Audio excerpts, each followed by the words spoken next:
The Summer Games Minute, brought to you by Mass Mutual. For most professional athletes, versatility means they can play a few different positions in a single sport.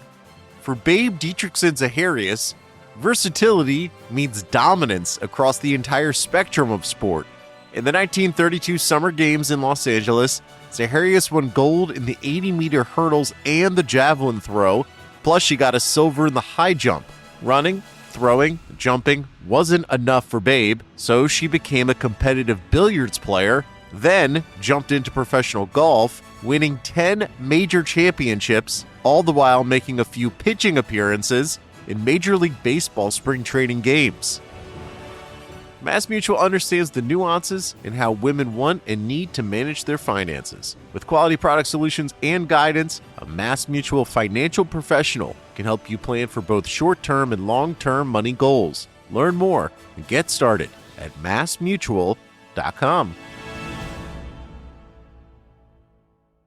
When you need mealtime inspiration, it's worth shopping Kroger, where you'll find over 30,000 mouth-watering choices that excite your inner foodie. And no matter what tasty choice you make, you'll enjoy our everyday low prices, plus extra ways to save, like digital coupons worth over $600 each week. You can also save up to $1 off per gallon at the pump with fuel points. More savings and more inspiring flavors make shopping Kroger worth it every time. Kroger, fresh for everyone. Fuel restrictions apply.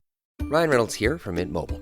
With the price of just about everything going up during inflation, we thought we'd bring our prices down. So to help us, we brought in a reverse auctioneer, which is apparently a thing. Mint Mobile Unlimited Premium Wireless. How to get 30, 30, bit to get 30, bit to get 20, 20, 20, bit to get 20, 20, bit to get 15, 15, 15, 15, just $15 a month? Sold! Give it a try at mintmobile.com/switch. $45 up front for 3 months plus taxes and fees. Promo rate for new customers for limited time. Unlimited more than 40 gigabytes per month. Slows full terms at mintmobile.com. The Athletic.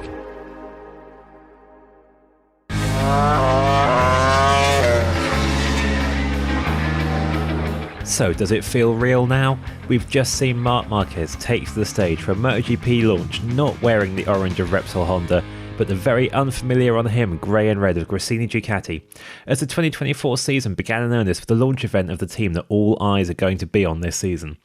I'm Matt Beard. Joining me on the Race MotoGP Podcast are Simon Patterson, out there in Italy in the thick of the Gresini event, and Valentin Khorounzhiy, who, like me, was watching the stream on the race website and going, that looks like a photoshopped image, but you know it's not Photoshop, you know it's real, as Marc appeared in those colours. So Simon, let's go to you first. You have been to a lot of MotoGP launches over the years, but I imagine this one really was something unlike anything else. The weird thing is that this is a launch that would have been like anything else had it been any rider, basically. I don't remember a satellite team ever putting on a kind of a song and dance extravaganza with lighting shows, and we had the full works tonight, and it's good. I'm really, really glad that there's been a bit of talk behind the scenes about MotoGP teams trying to do a bit more with their team launches going forward, and this was proof that teams could do really cool things, and it was good. It was nice to see something different, but. Beyond that, I've been to a lot of team launches. I'm kind of the idiot that goes to these events whenever lots of other people don't sometimes. So I've been to a lot of team launches over the year, and I've never been to a satellite team launch that had the number of journalists in attendance that there was tonight at the Gresini one. I mean, there is a huge amount of interest in this. There was TV cameras from like 10 different countries there. There was journalists from all over the world. There's a huge amount of attention being paid to what's going to happen this season with Marc Marquez and a Gresini Ducati, which is still, like you say, Matt, it's a completely alien-looking thing. I think you're absolutely right about how cool the launch was. A lot of people get skeptical about having the extra jazz. Well, it wasn't jazz. I think it was a mix of contemporary and breakdance, but that kind of vibe and the light shows and the heavy bass and whatever, and think it's kind of unnecessary window dressing. Oh yeah, it is completely, but you're never going to get a team launch these days where a mechanic talks you through the intricacies of what they've actually updated on the bike. you may as well have a bit of fun glitz and a bit of an event. And for the people involved in the team, especially, I absolutely loved it. And did I hear it right that Nadia Padovani Gresini chose that venue because she used to go clubbing there, which is absolutely brilliant. I adore that. It made me want to. I made me wish that the Dorset pub where we used to go underage drinking after sixth form days was still open. So if I ever happened to own a racing team, that's where I could launch it. It's just genius. Loved it. And the nightclub with a massive pyramid glass roof, a la the Louvre in Paris, it is like a kilometre from the circuit entrance at Misano as well. So it's not that it was something completely disconnected from MotoGP. And speaking to a few of the local journalists and sort of mechanics and stuff, a few of them said, have you ever been in a night out here? And I was like, no. They're like, it's wild. It's wild. Like, this place has a reputation. So it was a proper like sticky floors, dirty nightclub that they'd really cleaned up and turned into something really special for it. You're really selling us on a sticky floors. I enjoyed it. I like sticky floored nightclubs, Okay. The thing about these team launches as well is that it's, I think it's important to remember that we go to them as journalists, but in the pecking order of who team launches for, journalists are like the bottom. Yeah. Because first and foremost, these are events for sponsors. Then there's something for fans. Then there's something for the teams themselves, and then there's us. So it's it's not necessarily designed for us, and I'm not going to get into like nitpicking about the fact that the media room was next to the gents' toilets in a dodgy Italian nightclub, because who cares? It was good fun, and that's it looked good, and it was a suitably impressive team launch for the size of the announcement that was made at it, or what was presented to us at it. Yeah, I got the feeling, Val, from our chat about it, you were loving it on the vibes basis as well. Yeah, it was all right. I thought it was like an early 2000s throwback F1-ish launch, but maybe a slightly more budget version, I guess, than some of the crazy manufacturer launches you used to have, but also less intolerable because of that. Honestly, if I had to watch something like this every year with the dancers and stuff, it would wear out its charm pretty quickly. But short and sweet. Riders talked a fair bit. There was a press conference section. There was the normal launch stage chat. There was no like Web3 integration synergy talk. No random partners stepping onto the stage to describe how they're holding hands with Gresini when they show up in the paddock, and I don't know, all of their laptops have the stickers of that sponsor. None of that. Like, I don't even understand why corporate people would get a kick out of that in launches sometimes. Sometimes it just feels like legitimately everybody's precious time on this earth is being taken up by fortuitousness, and I didn't even pronounce that word right. Didn't even say that word right. But anyway, this was good. This was short. It was shorter than this answer that I just gave. Everything is shorter than the Val podcast answer. No, it was fun. It was charming. It was just that certainly on screen it came across as a team absolutely loving the position it's been in. But the main thing that this launch was about from a fan and media point of view was obviously Marc Marquez tested the Ducati for the first time at Valencia in the postseason test in November. But as is traditional with big riders making big moves like that, he was still under contract to previous employer Honda at that point, so couldn't actually speak about what he thought about the bike that he's been chasing for the last few years and now got to ride. So tonight he could. He is now officially a Gresini Ducati man, so can chat about whatever he likes. What did we learn about how he found the Ducati so far? I mean, a little bit, but not much extra, I would say, because we sort of the same sort of rhetoric has continued even after he's now tried the bike and has been found thoroughly convincing on it, but over a very limited sample size, over what he emphasizes repeatedly is a track that he likes, as opposed to some of the tracks that he doesn't like, even though he's also won on those tracks because he's won on all of them, except for some of the very, very newer ones.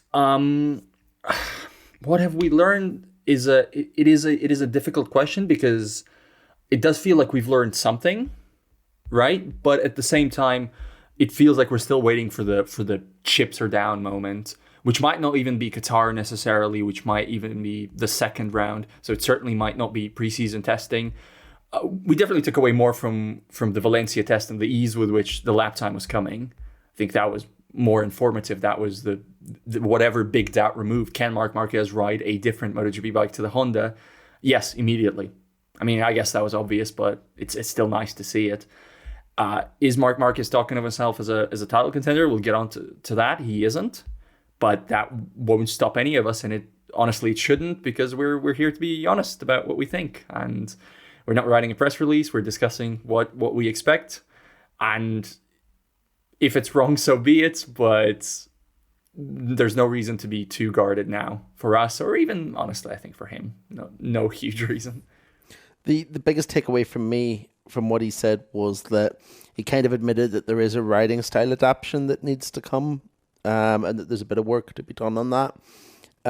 He also essentially said that it's not going to be a huge task because he hasn't been able to ride the Honda the way that he wants to ride it anyway, because the bike is so fundamentally broken at the minute. But he did admit there's still a bit of work to be done.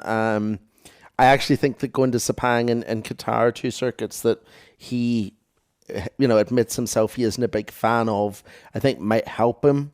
And basically, it means that if he goes to Qatar and wins there, the season's over already, because he said that he's not going to be very good there, and if he is, And one of the people I spoke to at the launch was his his new crew chief, Frankie Carcetti, who was quick to point out that while Mark might not like Qatar, Frankie loves it. So it'll be interesting to see how it shakes out once the two of them, get those two tests under their belt and see what comes out of it. Yeah, I mean, for a lot of years in his relative Honda prime, the reason he wasn't winning in Qatar was because Ducatis were being unbeatable there, and now he is on one. Obviously, the world has moved on quite a lot since then, not least in the fact there's 8 Ducatis and many riders on them who are a lot more established on Ducati than Marc Marquez. But those riders aren't, multi-time world champions. Well, one of them is now. Interesting what you say about the riding style adaptation, though, because I did think his comments were very clear in showing that he's still got things he wants to change that he's not at all familiar with. But also, I know he did 50-odd laps at the Valencia test, but 49. Mm-hmm. How basic that situation was in some ways. He had the instruction to try and avoid crashing because he only had one bike rather than the 4 he's used to having at that particular test. Just going with a base setup rather than changing anything apart from a little tweak to adjust some front feeling. All of that suggests a lot of work to do, lots more to come. And then you look at the lap times from that test, and he's quick straight away, despite the fact he's basically riding somebody else's bike and trying not to crash it. I mean, isn't that the worry right there? Exactly. For the season ahead. Again, Carcetti said that, I think he said they used 2 sets of tires, and that the only significant change they made at Valencia was because they had to make some change to cope with the wind, because it was super windy and generally pretty terrible conditions for testing a motorbike. So it really did, they really downplayed between the two of them how much effort they put into that test beyond just getting out and riding the bike. There's obviously a big testing plan for the next few days, for the next 5 days of testing that they have across 2 circuits, but it doesn't look like they need to find a huge amount more. This is not Valentino Rossi going to Ducati and needing to find 2 seconds to be competitive. We're talking tenths, hundredths of seconds here in order for him to be, realistically back where he was in 2019. Valencia wasn't lap record pace or anything. It wasn't the conditions for lap record pace, but of course there is in a way still stuff to prove. But again, if you compare his Valencia pace to the Valencia pace of all the other riders that were switching to other manufacturers, we always know it's a very complicated process, but sometimes more so and sometimes less so. Some people click quicker than expected. I think, going back to last season, Jack Miller adapted to KTM and found a level on the KTM, for instance, a lot quicker than I expected him to. Then didn't really move on past that level over the rest of the season, but that's neither here nor there. For Marc, clearly, the level is there right away, and it is a question of how close it is to the ultimate ceiling. But when you start from a start point like this, the sky has to be the limit. And again, we all have to acknowledge that. I talk about the rhetoric again, and it's because, and I'm not saying Marc is dishonest in some way or whatever. I'm not saying that, he should be more bullish, more open in his pursuit of a 7th MotoGP world title. I mean, I think that's in his mind, but he doesn't really need to be talking about it right now and doesn't need to be thinking about it right now. But when you start off this comfortable with a bike that's this good, and you're Marc Marquez, and you've won countless races, and you've won and you've won and you've won, and you're on this bike, I mean, that's what we're all going to expect. And the baseline is there. The baseline that was set in Valencia, I mean, it's there to build a title challenge around. Now, he might not, but if he doesn't, then that will be disappointing. And maybe that's the sort of disappointment that he's protecting himself against, because it is possible that even a full season, even the adaptation, what Jorge Martin and Pecco Bagnaia already have on that bike, the affinity they have with it, the youth does matter, the GP24, GP23 difference, even though that's a difference that Marc himself played down today quite notably. I thought for me, it sounded quite important that he described those two as being the same bike, and he has not tried the GP24, but he will have an awareness of what's in the pipeline and what's being developed. If he had an early feeling that the new bike is suddenly going to have an extra half a second, he'd be talking about it. Every rider would bring that up immediately. It would be the first thing coming out of their mouths, and he did not. So there's an acknowledgement he has the equipment. There's an acknowledgement he has the crew chief in Frankie Carcetti. Yeah, it's not Santi Hernandez, who he knows like his brother, but it is an extremely accomplished crew chief. Everything is there. And so I guess it's just up to us to put the plus between the 2 and 2 and get 4. You're absolutely right, Val, in that whenever he was playing things down, it wasn't anything about being in a satellite team or on a year-old bike. And it wouldn't have been insulting in the slightest if he had raised those factors. I don't think Gresini would take an offence at that. It literally is a satellite team with a year-old bike. But that did not crop up at all. If he was saying there'd be a reason he wasn't going to be as competitive as we might expect, it was purely adaptation to a different bike and others having more familiarity with that bike. So as far as he's concerned, he has the equipment that Pecco Bagnaia and Jorge Martin are going to have this season effectively, and it's down to him to take the fight to them. Although he was kind of talking a cautious game in that, he was also beaming his face off for most of the launch about the fact he has that bike. So yeah, I took his downplaying of his chances as just not exactly game playing, but just kind of, he would say that, wouldn't he? He can't. It would be slightly bad form to kind of stride and going, I'm going to win the title with this bike. It's not his style.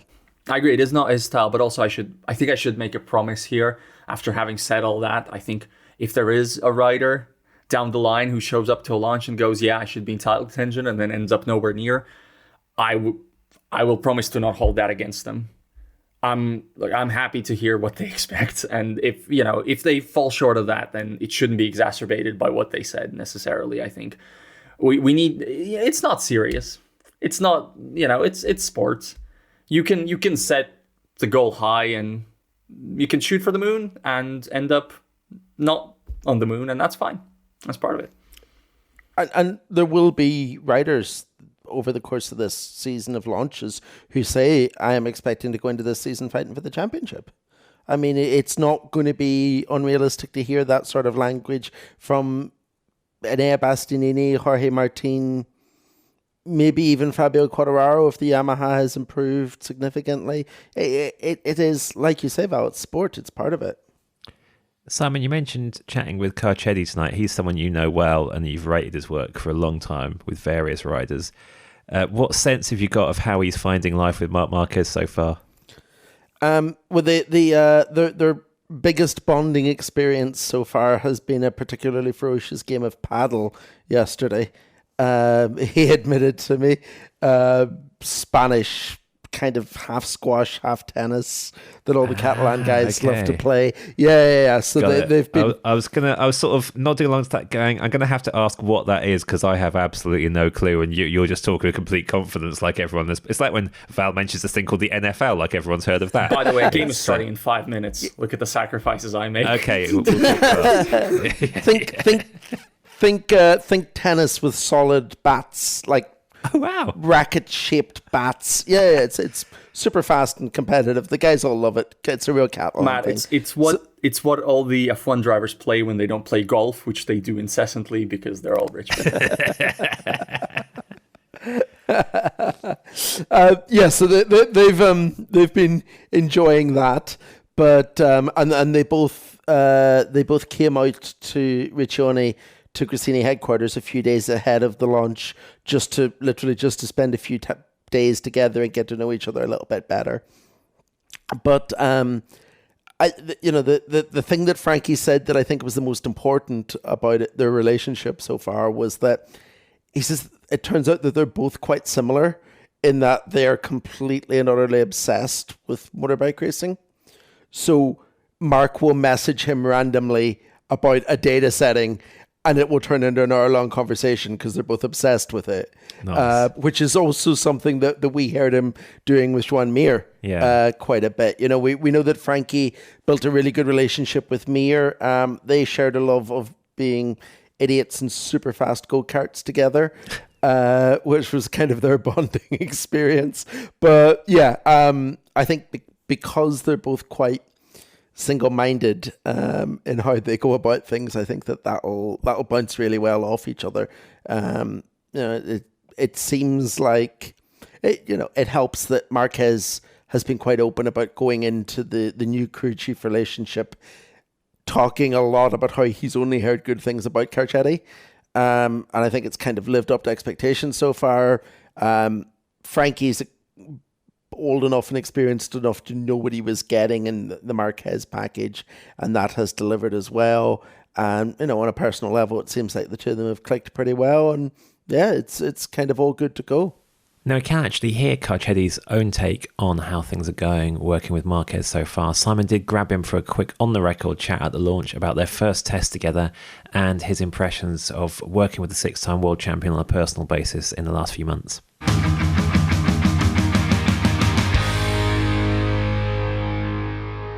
How was the mood in the garage after that first run in Valencia? Yeah, I think just... it's a new project for anyone. You have no idea. You have all these pressures, everyone talking about you. I think he was just relieved he got to ride it. Everything went smoothly. And yeah, I think he was just happy, that it was a good first run. Fair enough. It sounds like he wasn't pushing too hard from what he said earlier. He was kind of taking it easy. There was no mad attempts to do lap times. There was no pushing too hard. So there's probably not too much for us to read into what we saw from any of it. Is that fair?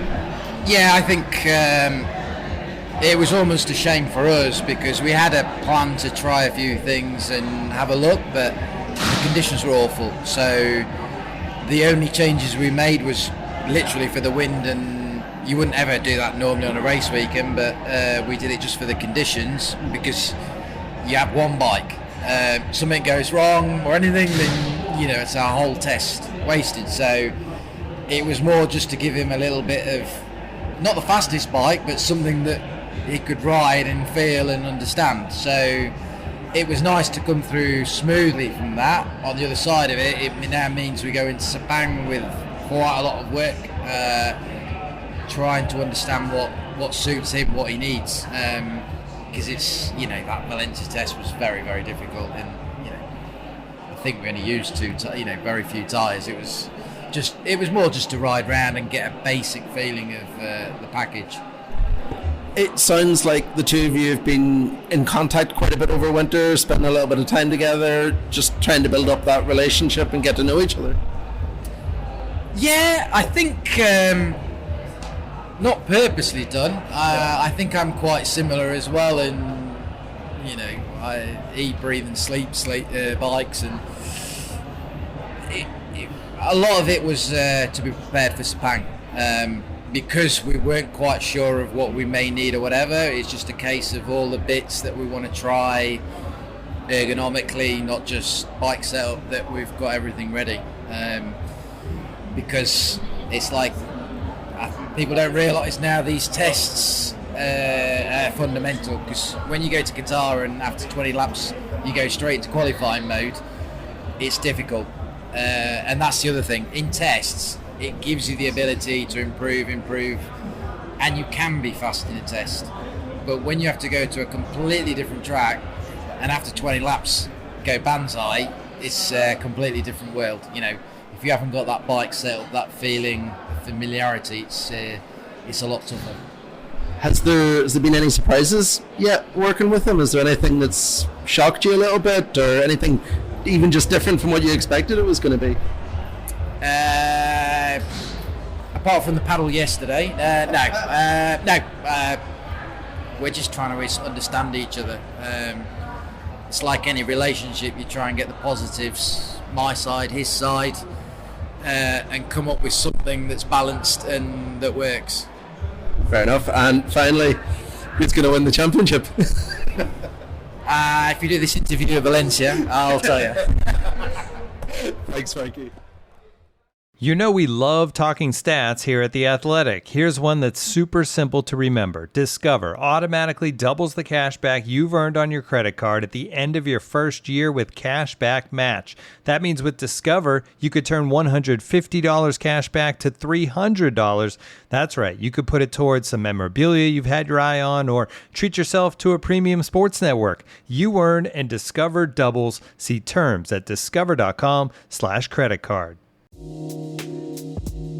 We'll get back to the pod in a moment, but first of all, let me tell you about Grammarly. Email, Google Docs, Slack, you write across multiple platforms and places during your workday, so delivering consistent, high-quality communication everywhere is key.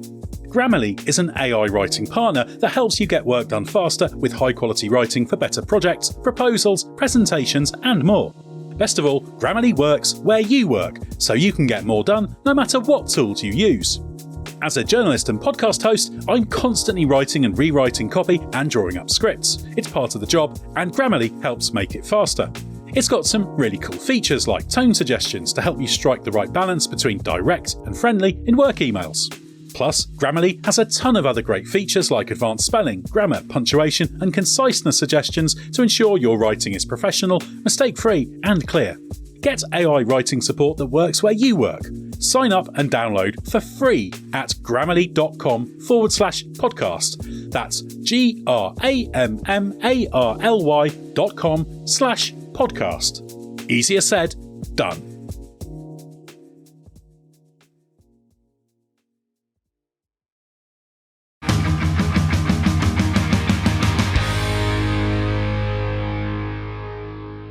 Of course, with a lot of launch events, whether it's in MotoGP or F1, when you see the bike or car, you get a kind of flurry of social media responses going, it's the same car, it's the same bike, it's the same colour, what's new?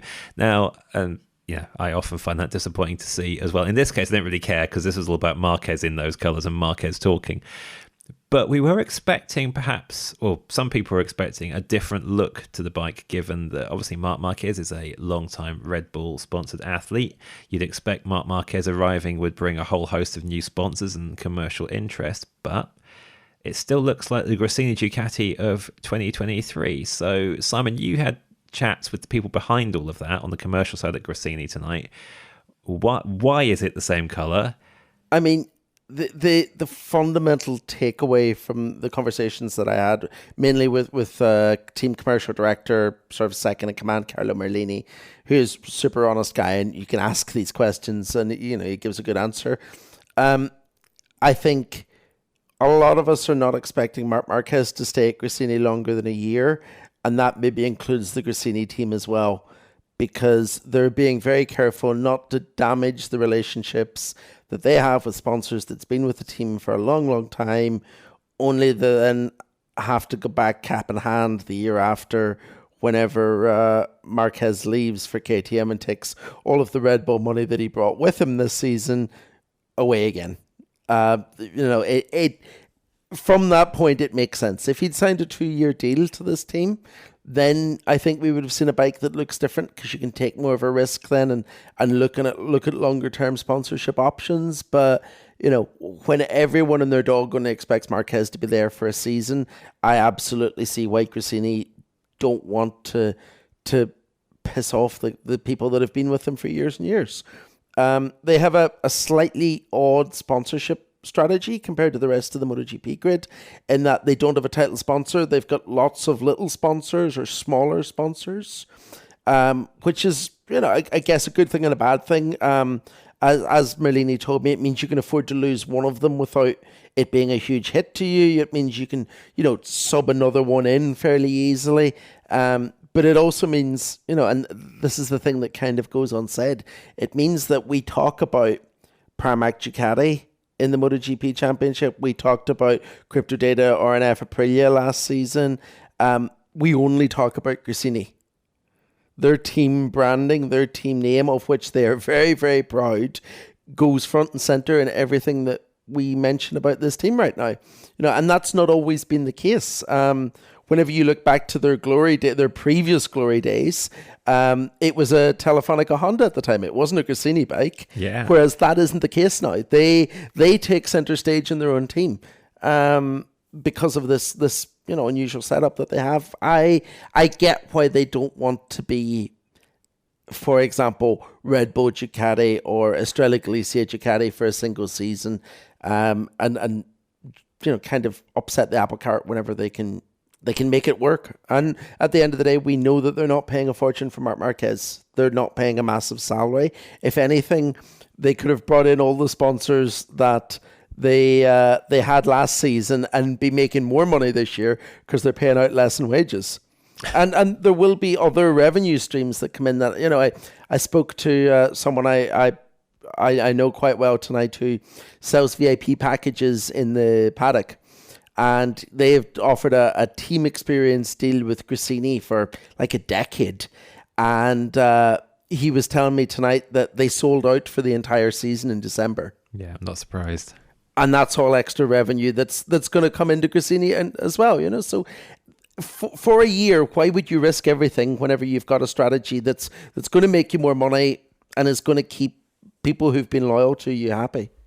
We should say, it is really good that Gresini Ducati is still Gresini Ducati and not sponsored Ducati or whatever. That's really is how it should be in all facets of motorsport. That is how it should be. Team identities should stay team identities. Team names should stay recognizable team names. This is going to be great audio content. We should not undersell just how similar the 2023 and 2024 bikes are in terms of livery. It is quite remarkable. I've done some side-by-side looks at, launch spec 23, launch spec 24. It's basically a game of spot the difference. Like the color scheme is exactly the same. Much of the sponsor positioning is the same. Some of the sponsors have been moved like a little bit to a different part of the bike, but not necessarily in a different size. So it's, same ingredients, maybe same dish. Let's be honest, same dish. And there were one or two sponsors that I thought, oh, this is new. And then I looked at the Qatar spec bike from the end of last year, and I was like, oh no, they're there already. So it really is. Consistency is remarkable. It's like compared to this, the change in livery they had between 22 and 23 is like it's an entirely different team. It's all new.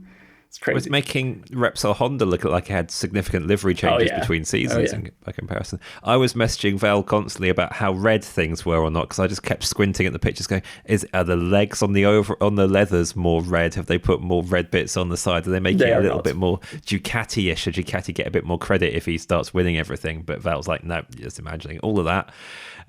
It's the same livery. The only reason that I'm kind of disappointed that they haven't signed a big title sponsor is because that is exactly what they've done with their Moto2 bikes. They're now sponsored by, or they've increased the sponsorship from Chinese bike manufacturer QF Moto, who've just put a giant logo down the side of the bike on a red strip and basically taken off all the other sponsor logos, and it looks really old school, really clean, really, really nice. So basically the only reason I'm sad they don't have a title sponsor is because of it could have looked even better. Yeah. But I won't hold that against them. So one of the other things that struck us tonight in the launch was how readily he threw in some Honda chat. Now, you'd expect a bit of politeness around the team he was with for that long, and that did actually let him go, ahead of his contract ending. But we have talked before about how if Honda got good again, Marquez could be enticed back, and he was actually kind of openly talking about that prospect at the launch of his new employer's season. So was that just being kind to a manufacturer he's worked with for a very long time and let him go, or is there a sort of very unsubtle message in there? No, it's not a matter of kindness, although kindness is certainly part of it, but it's because the answer evolved from being a Honda-specific answer to just being an answer of how, depending on how he performs this year, his options will be, different options will be available to him in 2025 on different terms. And it is a extremely funny thing to be talking about at a 2024 season launch with the new team that you've just signed for. I agree completely, but I think it very much ties into what Simon has been talking about and what I agree with completely. Yeah, he's here for a good time, not for a long time. After Gresini, he's going back to a factory team. I mean, there's no real sense to pretend that that's not the plan and the idea. And it is hard to envision a scenario where that isn't exactly what happens. Marc Marquez parted as he confirmed, but as everybody knows, he's parted ways with a significant amount of money that would have been his under the Honda contract. That money is going to have to come back to his pocket someday in some way. And that will happen through factory contracts after 2024. Yeah, it was a little bit jarring, given that he's only just started this relationship. But I don't think for a second he'll be the only rider talking about 2025 deals at a team launch over the next few weeks, given... Fabio Quartararo will do it immediately. It'll be the first thing he says. Simon just got accosted by balloons. Yeah, what happened? I know. I completely lost my train of thought. I have no idea. I put my hand up. Are they real balloons or virtual balloons? They're virtual. Okay. That was weird. Well, yeah, I don't know why I thought they might be real.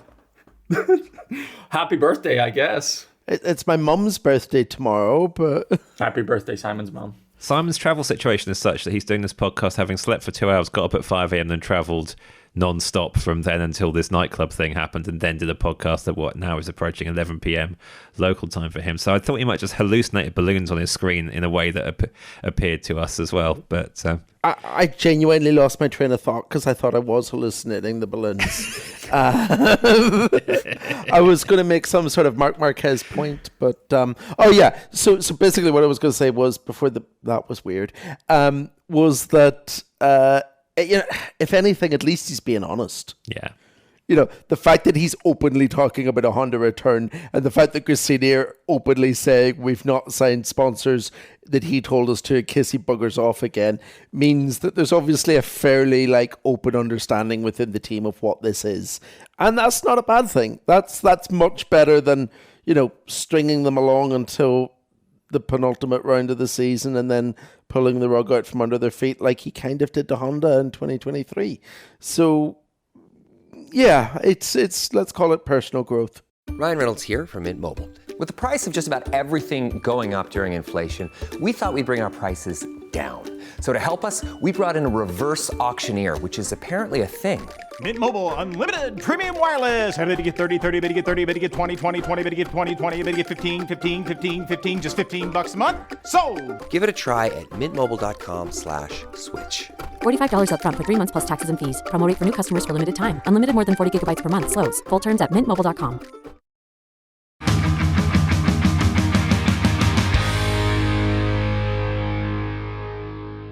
Okay, well, you say this is obviously a one and done, he's leaving Gresini, but after the launch tonight, I more than ever want this relationship to go on because everyone involved just looks so happy. I know it's a marriage of convenience in a way, but that is a team that a lot of people are fond of for some really good reasons, with what it's achieved over the years, with the tragedies it's experienced as well, and just willing it to have success given what it's endured in so many ways as well. I know it's, like you say, it's a pragmatic solution for both parties for what will almost certainly be 1 year only. But at the same time, Marc Marquez gets to share a team with his brother Alex properly at last. And that relationship was just bouncing off the walls during this event, as far as I could see. He gets to ride without pressure of expectation in a weird way for the first time in his career, possibly. Almost in as close to a nothing to lose way as he's been able to. It just looks like this is something he's going to really, really enjoy as well. It should do. He's talked about just, being able to run in the top 5 is enough. I don't believe that for a second. No. I think finishing 5th a couple of times will make him the maddest person in the history of the world. But look, we'll see if the silverware comes, and it does come, he'll be beaming. The Alex aspect of it is very interesting in many facets, and not just because I would like to see how it impacts also Alex Marquez's performance, because I do think he is very talented and have always thought that, and think that having a genius next to him as his teammate, and a genius who is personally invested in his success too, should help. The question is, and we'll find out after a few rounds, I think Alex Marquez probably still doesn't have a great idea of what Marc is like as a teammate. As weird as that sounds, because 2020 was a write-off, and it was never going to be. It was never going to be what this can be, as Alex himself brought up. In 2020, they were existing at basically at different speeds, at different parts of the grid. Alex was new on a not-so-friendly Honda. He wasn't really on the pace, apart from a couple of rounds where he was quite shockingly good. But for most of it, he was a backmarker, as were all the other Hondas in Marc's absence. If Marc was there, if he was not injured, he'd be running at the front all the time. They'd exist in different postcodes. This year, they will exist in the same postcode.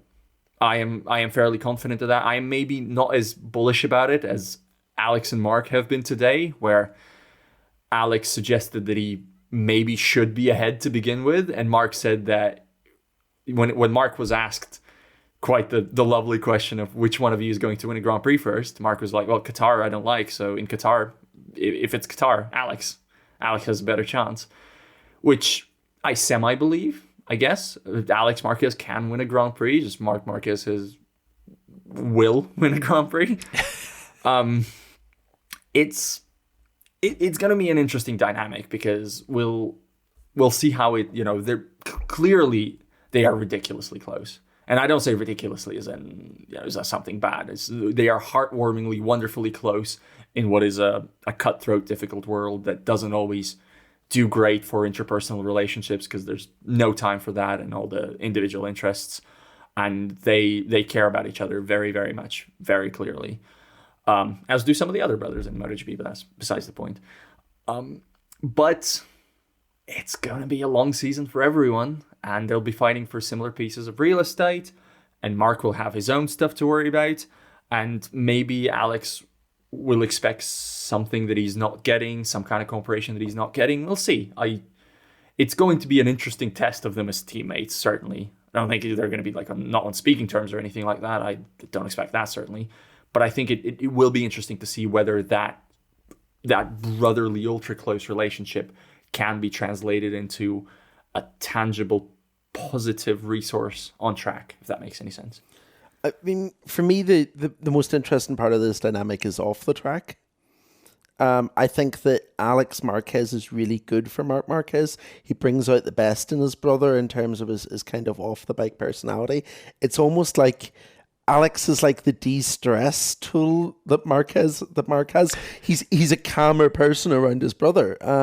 You see it in their paddock interactions. You see it in some of the behind the scenes stuff that we've got to see from Dorna, from their own productions with Red Bull. Those two work well as a team, and they've been teammates before, but we never got to see them be teammates. That ended abruptly. Basically half a race into their time together as teammates. And even before that, it wasn't normal because it was COVID. It was, they spent 2 out of 3 days of a race weekend together, but they weren't actually allowed to be together during the race weekend at the time, because it was whenever the paddock were isolating into bubbles within teams. Yeah. So they've never been teammates properly, apart from at a couple of preseason tests when Alex was a rookie jumping on a MotoGP bike for the first time, and not a really well-seasoned MotoGP veteran like he is now. So the two of them will bounce well off each other. The dynamic will be really good. I think it'll be quite entertaining for those of us watching from the sidelines. And hopefully that means that whenever things do get a bit spicy and they do end up knocking chunks off each other on track, which is all but inevitable, hopefully, that'll just make that quite entertaining as well for us. Yeah, I mean, as Simon alludes to, these are two guys who are in the nicest possible terms, famously impolite on track, I would say. Yeah. It's interesting.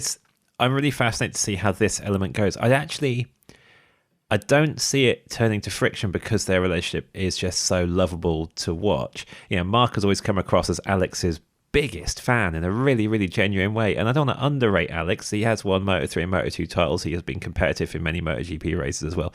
He's also been unfathomably all over the place in terms of where his pace can vanish to or when he's just fallen off in a really needless way. He's far from the most consistent rider on the grid. And I don't know if Marc being in the same garage is going to solve that in any way. I don't know really I don't see what Marc can contribute to the weaknesses that stop Alex Marquez being, a top liner like his brother. He is someone who would be a very inoffensive MotoGP race winner. Well, he's won sprints, hasn't he now? But a Grand Prix winner if it happened. But I wouldn't, if he left MotoGP without winning a Grand Prix, I wouldn't go, oh, that's a travesty, because I just don't see him in that kind of top level, really. But like you say, I do think it's going to be a really entertaining, fun relationship to watch. If they get a 1-2 along the way somewhere, that'll be cute.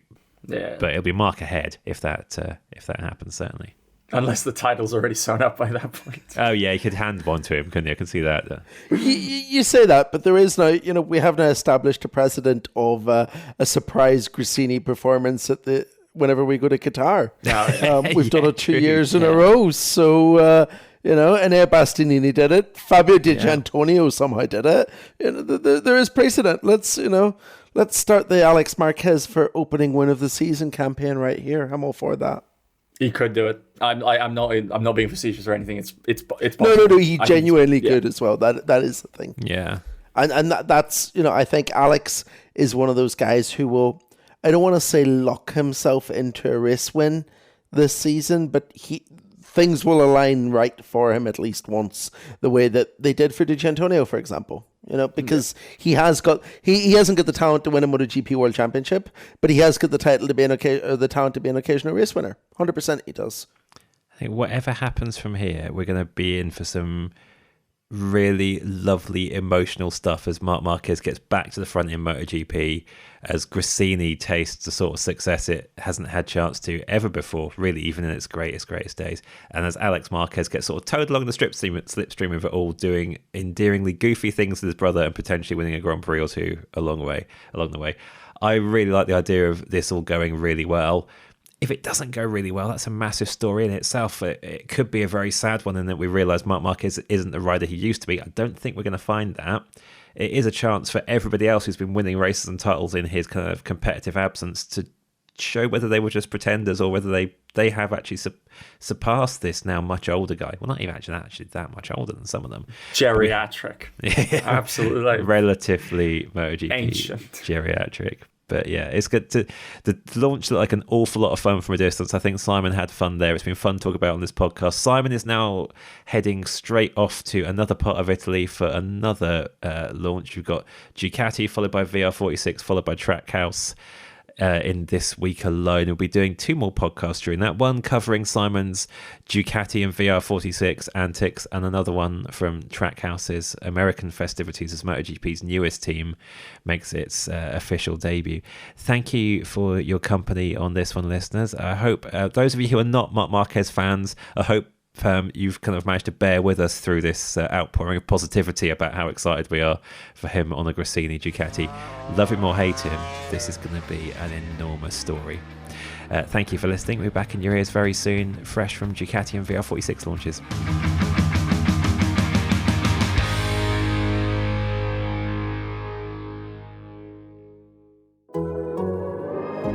The Athletic.